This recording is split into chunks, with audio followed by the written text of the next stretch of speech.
So you wake up and tell yourself, today's gonna be different. I'm going to be so much more productive than yesterday. I'm gonna get so many things done. So you grab your laptop and you start working. And at the beginning, everything's going well. You're focusing, you're about to get things started, and you receive a notification. You know that you shouldn't grab your phone, but it's gonna only take 1 second, so you might as well check it now and forget about it. So you grab your phone, and suddenly you end up spending the next 30 minutes on your phone.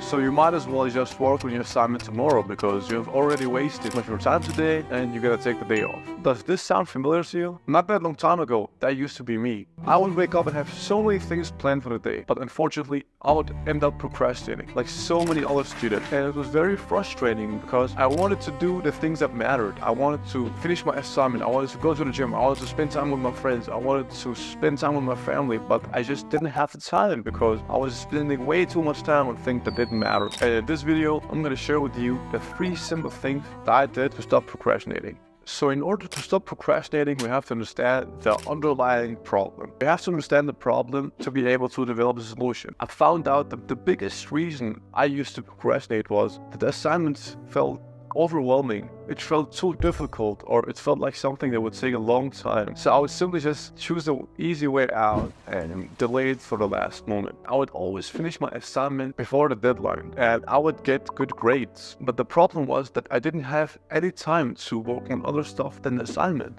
I wanted to go to the gym, I wanted to work on my YouTube channel, I wanted to work on other stuff as well, but I couldn't because I spent way too much time doing the same thing because I was procrastinating. Now, every time I have an assignment, I would try to look at the whole thing and try to divide it into smaller parts. That way, it doesn't seem as overwhelming as before because it's only smaller parts that I have to focus on. And the thing that helped me the most is for every small part of the assignment, I would have a deadline. And by having a deadline for every small part of the assignment, I would feel responsible to finish it. I would feel some kind of accountability. So when I tried that method for a while, I noticed that it's not always that I would meet the deadline that I set for myself, but it was always better than before because even though I didn't meet the deadline, I would still be working on that part and I would still be making some kind of progress. So that was a plus. And the second thing that always made me procrastinate was my phone.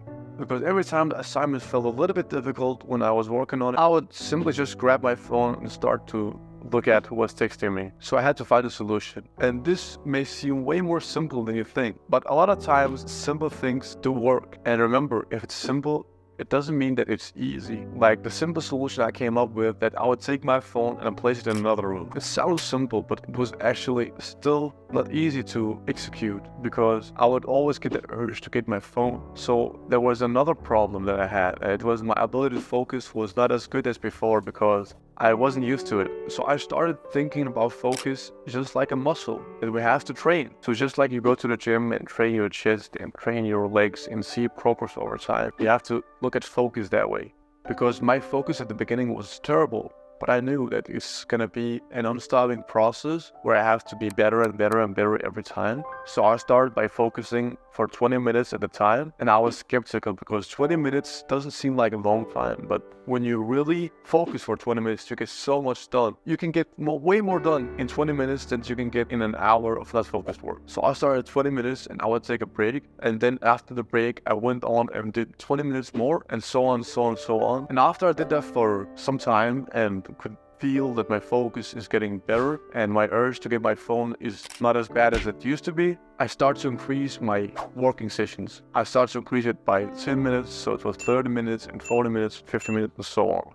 And the third thing that helped me stop procrastinating was having a why. Like having a reason for why you don't want to procrastinate. Write it down on a piece of paper and put it in a place where you always can see it because it will motivate you a lot. And every time you think about procrastinating, you'll look at that paper and you will remember why you don't want to procrastinate. Personally, the reason I didn't want to procrastinate was that I wanted to get way more out of my time. I wanted to develop new skills and I wanted to focus on the things that matter. I even wanted to be a better student. And I know the only way I could do that is by spending more time on the assignment than the average student would do. And that was possible if I didn't spend as much time on social media as the average student. And to be honest, guys, my focus is still not as great as I want it to be. But I think it's a non-stopping journey and there will always be a room for improvement. Thank you for watching. See you in the next video.